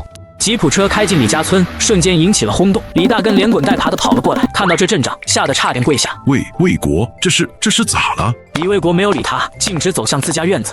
儿啊，你可回来了。卫国。李卫国看着父母明显好了许多的气色，心里一暖。爹娘，我回来了。他转过身对陈东说道：陈东同志把人带到大队部的院子里，另外麻烦你用大队部的电话给县公安局的刘局长打个电话。他顿了顿，说出了一句让所有人都心头一跳的话，就说红旗公社李家村抓到了几个疑似间谍的探子，都带下来。陈东和王猛对视一眼，动作麻利的将瘦猴、刀疤脸等一众混混推搡下车。李卫国走到人群中央，目光平静地扫过一张张熟悉又陌生的面孔，最后落在了面如土色的李大根身上。大根叔，你是一家之主，你来说说，咱们村私闯民宅，意图绑架抢劫，该怎么算？李大根浑身一哆嗦，汗水顺着额角的皱纹就流了下来。这卫国啊，这得送派出所啊！送派出所？李卫国笑了，笑意却未达眼底。太便宜他们了。他走到瘦猴面前，扯掉嘴里破布。李卫国，你想干什么？我告诉你，我们黑哥不会放过你的。黑哥，李卫国像是听到了什么有趣的笑话，他转头再次看向李大根。大根叔，我这次回来是奉了省里领导的命令，回家取一份绝密资料。你说他们在这个节骨眼上堵我，是想干什么？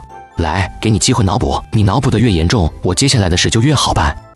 他们这是蓄意破坏国家建设，是阶级敌人。李大根不愧是当了多年村长的人，瞬间就给这件事定了性。李卫国满意的点点头，他要的就是这个效果。既然是阶级敌人，那就不归派出所管了。他转头看向陈东和王猛，语气陡然转冷：两位同志，麻烦你们了，把这些人带回省城，交给苏厂长，请他务必上报给龙首长，从严从重从快处理。陈东和王猛心头一震，立刻敬了一礼。是，保证完成任务。瘦猴和刀疤脸一听这话，魂都吓飞了。不是的，我们就是求财，我们就是小混混啊！李顾问，李英雄，你饶了我们吧！李卫国俯下身拍了拍瘦猴的脸，现在知道怕了，晚了。说完，他不再看这群人一眼，任由陈东和王猛将他们如同拖死狗一般重新塞回了车里。吉普车发动，在村民们敬畏的目光中绝尘而去。李卫国这才缓缓转身，走到早已僵立当场的李大根面前。大根叔，卫国不，李顾问，您吩咐。李大根的腰弯成了90度。我明天一早就要动身去京城，家里的父母还有弟弟妹妹就拜托你多照应了。您放心，我拿我这颗脑袋担保，以后满福哥和秀兰嫂子就是我亲爹亲娘，谁敢在村里说他们一句不是，我第一个打断他的腿。有心了。李卫国点点头，从口袋里摸出10块钱，塞进李大根手里。这是给村里民兵的辛苦费，我不在家的时候，让他们晚上多在院子周围巡逻，别怕花钱，安全第一。李大根捧着那10块钱，像是捧着烧红的烙铁，手都在抖。一定，我亲自带队巡逻。李卫国应了一声，不再多言，转身朝着自家的院子走去。李卫国推开那扇崭新的木门时，父亲李满福和母亲赵秀兰正抱着弟弟妹妹坐在炕上。卫国，外面那些人。娘，没事了。李卫国走过去，声音放得无比轻柔。他从怀里掏出这次省里奖励的信封，还有苏文山私下又塞给他的一些票证，一并放在了炕上。爹娘，这是省里奖励的500块钱，还有一些票。明天你们就去镇上，把家里该置办的东西都置办了。李满福看着那厚厚一沓大团结，嘴唇哆嗦着，半天说不出一句话。儿啊，你跟爹说实话，你现在到底是在干啥大事啊？怎么还跟抓间谍扯上关系了？李卫国知道这件事必须给他们一个合理的解释，否则二老怕是连觉都睡不安稳。爹娘，你们就理解成我帮那位老前辈种地种出了大名堂，现在把我当成了宝贝疙瘩护着。刚才那些人就是眼红，想来找麻烦，被我顺手解决了。至于间谍什么的，那是吓唬他们，也是说给村里人听的。这番半真半假的解释，总算让二老悬着的心放下了一半。那你明天真要去京城，那得是多远的地方啊？母亲的眼眶又红了。李卫国笑了笑，握住她的手。娘，我去京城是去开会，去学习是好事，而且我这次去也是去给咱们家打前站的。打前站？李卫国看着父母和弟妹，一字一顿地说道：爹娘，等我安顿好了，就接你们去县城住。省里奖励的那套带院子的房子，以后就是咱们的新家，咱们再也不住这了。夜深了，补炕上，弟弟李卫军和妹妹李念慈已经睡熟，父亲李满福蹲在地上，一口接一口地抽着旱烟，烟雾缭绕中，他的脸忽明忽暗。卫国到了京城，凡事多看多听，少说。李卫国点点头。我走之后，家里的地先别急着种，等县里的房子下来，你们就搬过去。卫军和念慈也该上学了，不能耽误。知道了，家里有我跟你爹，你不用操心。在外面要吃饱，要穿暖。放心吧，爹娘，很快我就能给你们一个谁也欺负不了的家。他回到自己的铺位，躺下，心神沉入脑海。每日秒杀商品一刷新0.01元秒杀专区。商品1，过目不忘体验卡24小时。商品2，语言精通体验卡24小时，指定任意一门外语。商品3，体力巅峰体验卡24小时。都是体验卡，看来系统也开始抠门了。不过去京城那种地方，多一手准备总是好的。他毫不犹豫地将3张卡片全部秒杀，存入系统仓库。第二天天刚破晓，陈东和王猛驾驶的吉普车已经等在了村口。李卫国背上一个简单的行囊，他对着父母深深地鞠了一躬：爹娘，我走了。李满福眼眶通红，重重地点了点头。赵秀兰则将一个煮熟的鸡蛋硬塞进他的口袋里。路上吃。李卫国没再回头，大步走向吉普车。车子发动，卷起尘土，很快消失在山路的尽头。李卫国刚走出出站口，一个年轻人就举着一块木牌迎了上来，牌子上用毛笔写着李卫国的名字。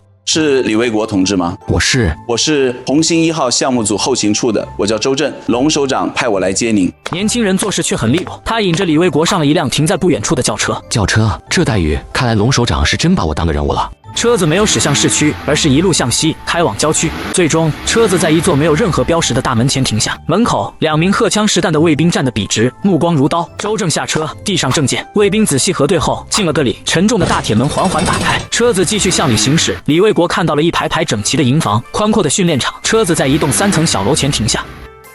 李顾问到了，这里是专家招待所，您的住处和办公室都在2楼。龙首长正在开会，他让您先安顿下来。李卫国点点头，跟着周正走进小楼。就在他踏上2楼楼梯的那一刻，一个洪亮的声音从身后传来：站住！李卫国脚步一顿，转过身，一个身材高大、穿着军装的年轻人正站在楼梯口。周正看到来人，脸色微微一变。赵队长，这位是龙首长特批来的李卫国顾问。被称为赵队长的年轻人目光在李卫国身上扫了一圈。顾问，这么年轻的顾问。他向前一步，挡住了李卫国的去路。我叫赵铁军，8341基地警卫队1中队队长。我们这不看介绍信，不看谁批的条子，只认本事。周正急了，刚想开口，却被赵铁军一个眼神制止。赵铁军盯着李卫国，嘴角勾起一抹挑衅的弧度。听说你是个种地的，我们这可不是农科院，想在这儿待下去，就得按我们的规矩来。走，跟我去训练场，让我看看你这顾问有几斤几两。来了，经典下马威，不过正合我意。李卫国笑了，他看着眼前这个充满精英傲慢的年轻军官，平静地开口：赵队长是吧？是。去训练场就不必了，浪费时间。赵铁军眉头一皱，脸色沉了下来。怎么，怕了？李卫国摇了摇头，伸出3根手指。3招，我让你先出招，3招之内你还能站着，我立刻卷铺盖走人，从此绝不踏进这大门半步。此言一出，空气仿佛凝固。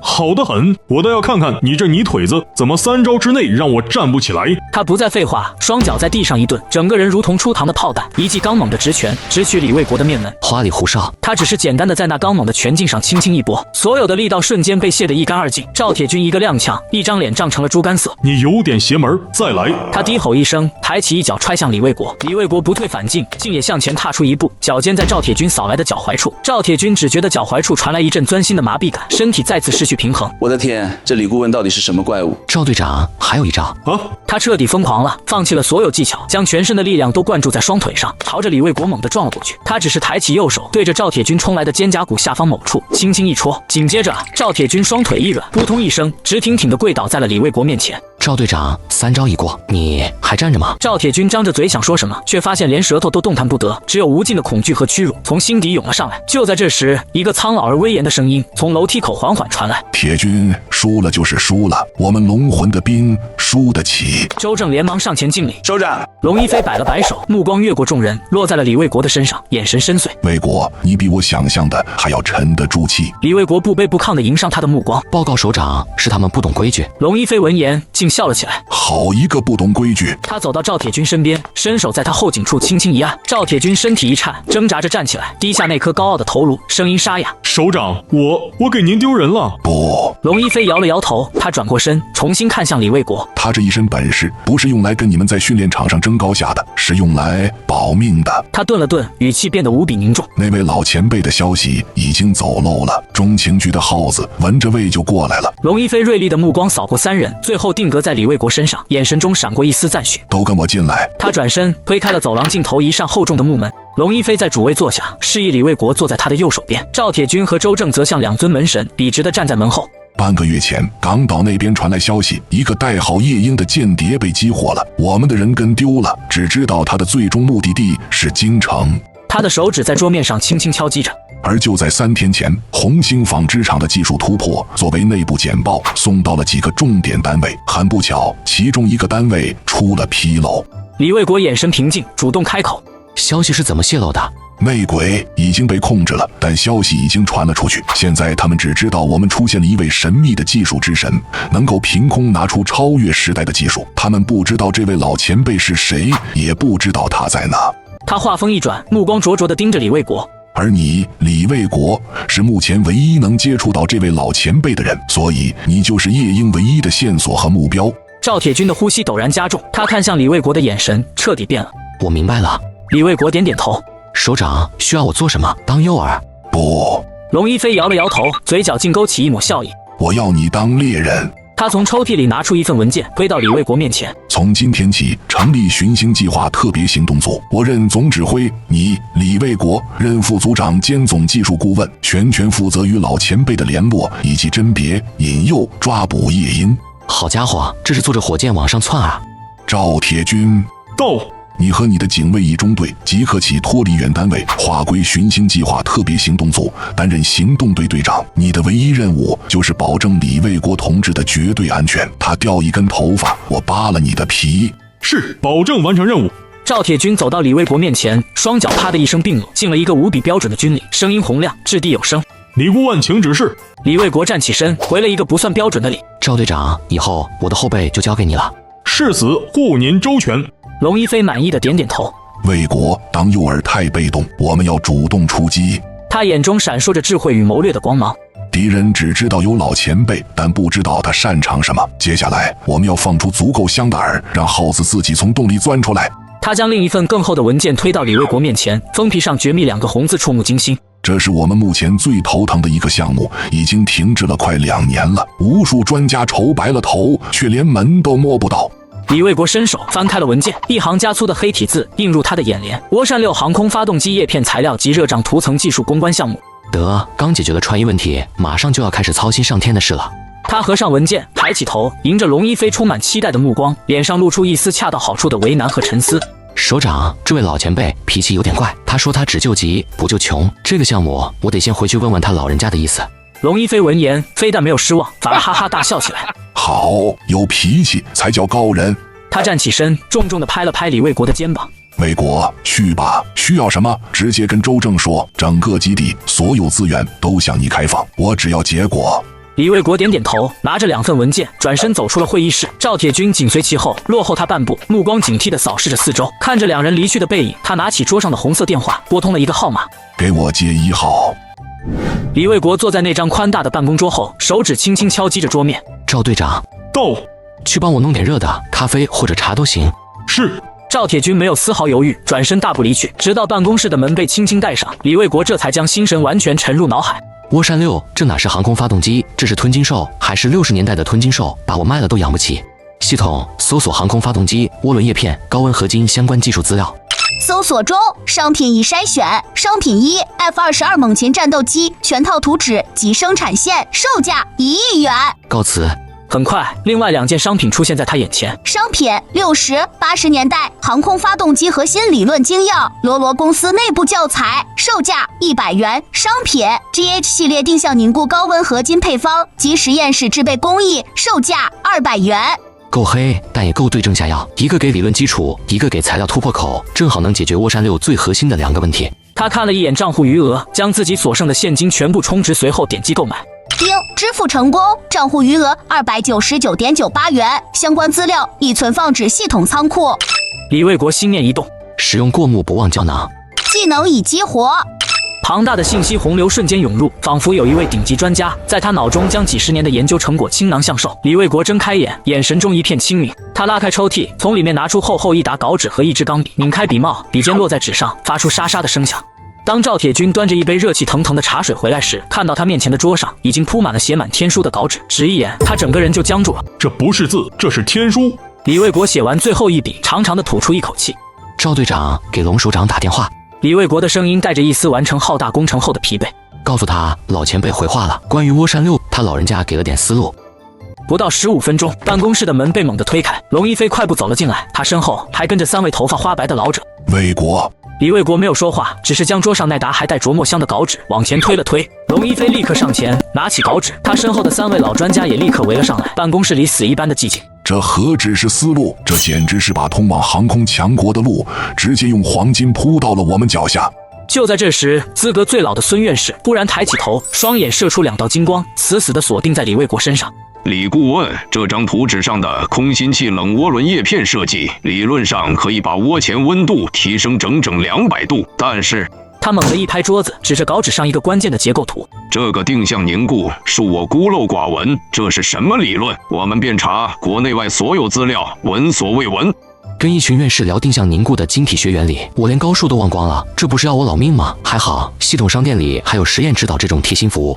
他迎着3位老专家的目光，脸上没有丝毫慌乱。孙院士，您这个问题我也问过老前辈。他顿了顿，学着记忆中某个老学究的口吻，慢悠悠地说道。他老人家说，理论是灰色的，而生命之树常青。他说，你们这些搞理论的条条框框太多，总想先证明这条路能走通，才肯抬脚。这番话狂得到没边，却又带着一种不容置疑的宗师气度。实践是检验真理的唯一标准，这我懂，但没有理论指导的实践，那是盲人摸象。小李同志，这不是儿戏。所以老前辈也留下了一套摸象的方法。李卫国不急不缓地拉开抽屉，从里面又拿出几张稿纸。他说，与其浪费口水争论，不如点个炉子看看。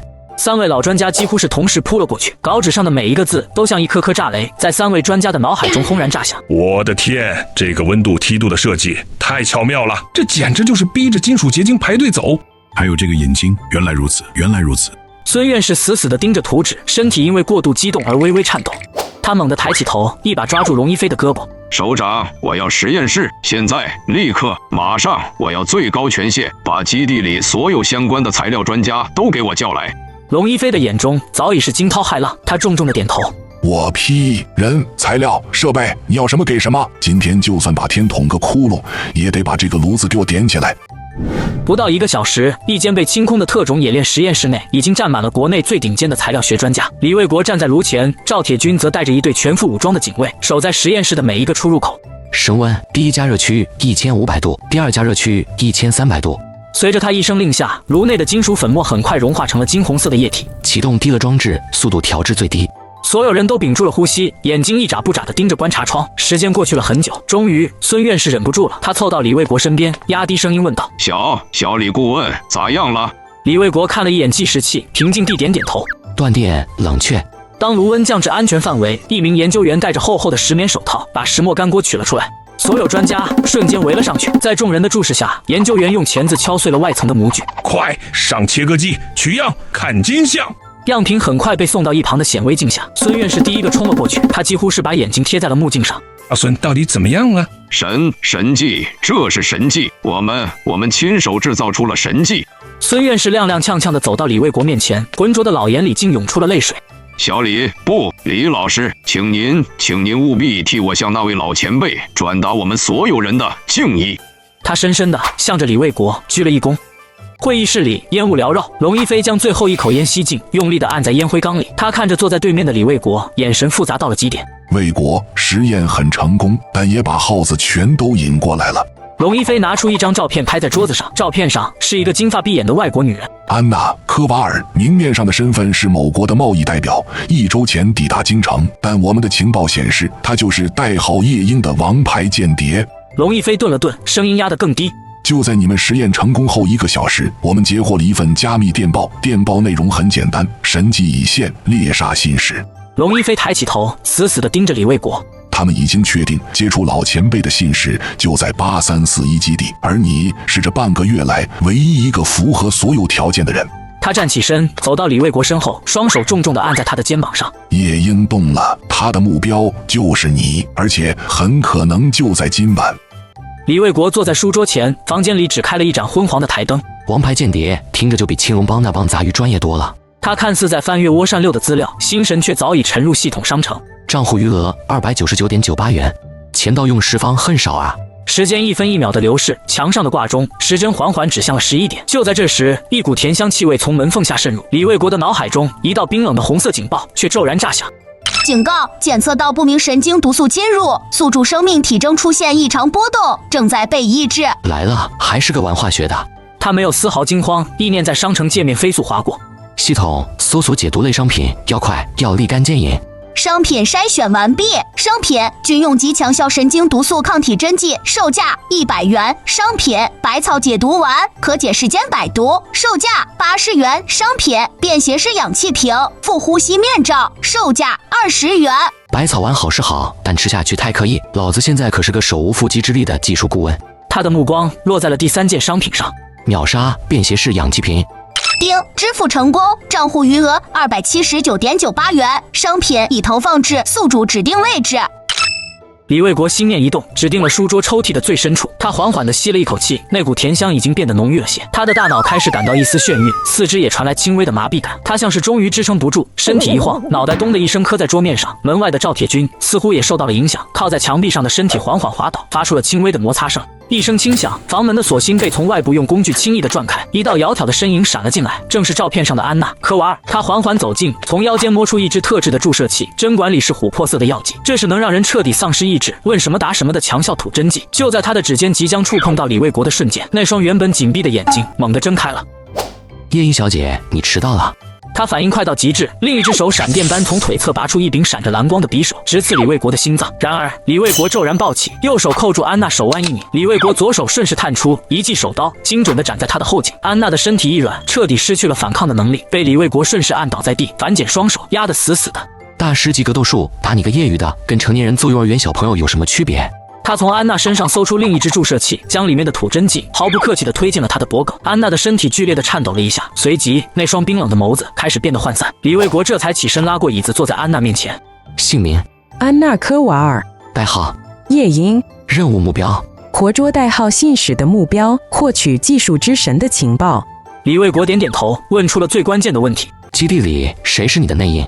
周正。后勤处的那个年轻人有点意思，藏得够深。李卫国站起身，走到门口，将赵铁军拖了进来，在他的人中处用力一按，赵铁军一个机灵，猛地坐起，大口地喘着粗气。李顾问，我……当他看到地上被制服的安娜时，整个人都懵了。李卫国将一个微型窃听器扔到他面前，这是从他身上搜出来的，看来我们的夜莺小姐不只是来抓我的。就在这时，地上的安娜涣散的眼神忽然重新凝聚，脸上竟露出一抹诡异的笑容。你以为你赢了？李卫国眉头一皱，心中警铃大作。你根本不知道你面对的是什么。话音未落，他猛地一咬后槽牙，狗血，居然是氰化物胶囊。李卫国一个箭步冲上前，伸手就去捏她的下颚，但已经晚了。一丝黑血从安娜的嘴角溢出，安娜的身体软倒在地，嘴角那抹笑容成了永恒的嘲讽。麻烦了，死人是不会开口的。赵铁军的脸色煞白，他一个箭步上前，探了探安娜的鼻息，最终摇了摇头，没救了，服的应该是氰化物，太快了。他看向李卫国的眼神充满了懊恼和自责，还有一丝后怕。他不是第一个，也不会是最后一个。就在这时，走廊外传来一阵急促而沉重的脚步声，门被推开，龙一飞走了进来，他身后跟着2名表情肃杀的警卫。他说了什么？一个名字。李卫国站起身，迎上龙一飞的目光。周正。龙一飞愣了一下，他沉默了2秒，对身后的警卫下达了命令：去后勤处把周正带过来，记住，要活的要悄无声息。是。警卫领命而去，龙一飞这才将目光转向赵铁军。铁军，你失职了。赵铁军头颅深深垂下。首长，我甘愿受罚。罚你是之后的事，现在带着你的人封锁整栋楼，一只苍蝇也不许飞出去。在周正开口前，这里发生的一切都是绝密。是。赵铁军起身敬了个礼，快步离去。房间里只剩下李卫国和龙一飞2人，以及一具尚有余温的尸体。卫国，你比我想的还要让我意外。报告首长，我只是运气好。运气？龙一飞笑了，他走到李卫国身边，拍了拍他的肩膀。能把王牌间谍逼得服毒自尽，这可不是运气。看来那位老前辈教你的不只是种地和画图纸。李卫国没有接话，算是默认了。没错，还教了我拼夕夕秒杀。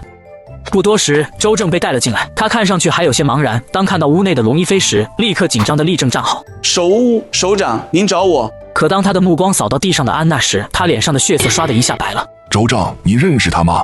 不认识。首长，我就是个管后勤的，我怎么会认识外国人？他极力辩解，眼神却开始飘忽。李卫国亲自给周正倒了杯热茶，递了过去。周正同志，别紧张，首长就是例行问话，来喝口水压压惊。周正受宠若惊，双手颤抖地接过茶杯。真言要记，低阶版已使用，目标将在30秒后进入意志薄弱状态，有问必答。李卫国重新坐回椅子上，声音平淡地开口。周正，重新回答首长的问题，你认识他吗？周正的眼神开始变得空洞，呆板而机械地回答道：认识，他是我的上线，代号夜莺。此言一出，赵铁军倒吸一口凉气，龙一飞的拳头猛地攥紧。你们的组织叫什么？幽灵。这次的任务是什么？抓捕信使，获取技术之神的一切情报，如果无法抓捕，就地清除。清除计划是什么？夜莺的行动只是第一层保险，真正的杀招在我这里。他空洞的眼神转向墙上的挂钟，时针正缓缓地指向12点。还有10分钟，基地后勤仓库的2号锅炉就会爆炸，里面存放着足够把整个专家招待所夷为平地的燃料，到时候所有人都会和信使一起上西天。赵铁军的脸瞬间没了血色，他转身就要往外冲。站住！龙一飞死死地盯着周正。你怎么引爆？定时装置，我亲手装的，时间一到，神仙也救不了。夜莺的死就是最后的信号。龙一飞的目光转向李卫国，眼神里带着询问。李卫国却摇了摇头，看向赵铁军。赵队长，现在不是冲动的时候，你立刻带上你最信任的2个人去锅炉房，记住不要声张，找到那个装置拍照，然后立刻回来。可是时间……执行命令。李卫国的声音不大，却带着一股不容置疑的威严。赵铁军咬了咬牙，进了个里转身飞奔而出。首长，现在轮到我们了。他走到周正面前，居高临下地看着他。幽灵组织总部在哪？头领是谁？周正的脸上那诡异的笑容更盛了。你永远也找不到。话音未落，他猛地一咬牙。李卫国这一次他早有准备，右手如铁钳般捏住周正的下颚，只听咔的一声，直接将他的下巴卸了下来，一颗破碎的毒牙从周正嘴里掉了出来。他没死，却因为剧痛和恐惧彻底崩溃，呜呜地哭了起来。就在这时，赵铁军气喘吁吁地跑了回来，手里拿着一张刚拍出来的照片。李顾问找到了，但这是个定时炸弹，结构太复杂，我们没人会拆。照片上一个结构复杂的装置上，红色的数字正无情地跳动着，3分17秒。然而李卫国只是平静地接过照片，看了一眼，然后在众人不可思议的目光中，他拉开抽屉，拿出纸笔，开始飞快地在纸上画着什么。系统，给我兑换一份《全球爆炸物结构与拆解大全》60年代版。丁，支付成功，账户余额179.98元。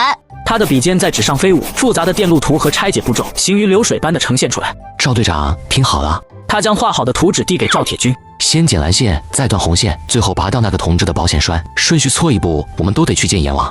赵铁军没有再问一句废话，转身用尽全身的力气冲了出去。时间还剩最后1分钟，龙一飞站在窗边，看着锅炉房的方向，一言不发。李卫国走到他的身边，也望向窗外。首长，您不好奇我为什么会拆炸弹吗？龙一飞没有回头，只是淡淡的说道：那位老前辈还会开飞机，我都不奇怪。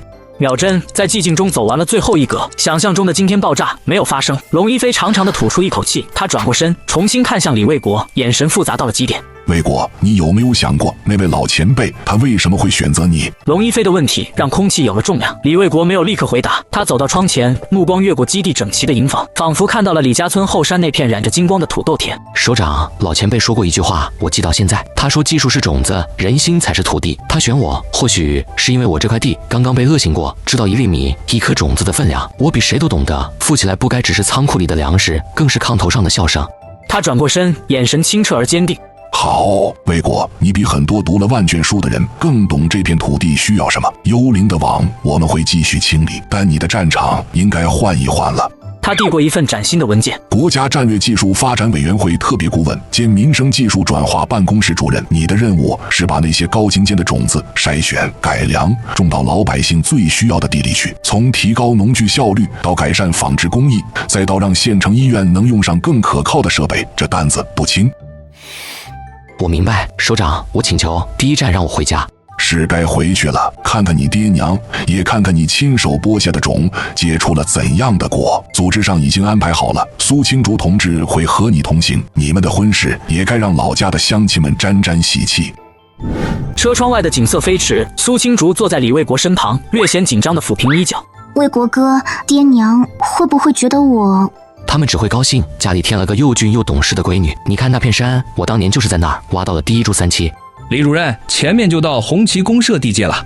李卫国抬眼望去，熟悉的村口轮廓已然在望。吉普车刚停稳，一阵喧天的锣鼓声便猛地响起，村口聚集了几乎全村的男女老少，人人脸上洋溢着真挚的笑容。李大根跑在最前面，手里还拿着一个铁皮喇叭。欢迎李卫国主任，欢迎苏青竹同志回家。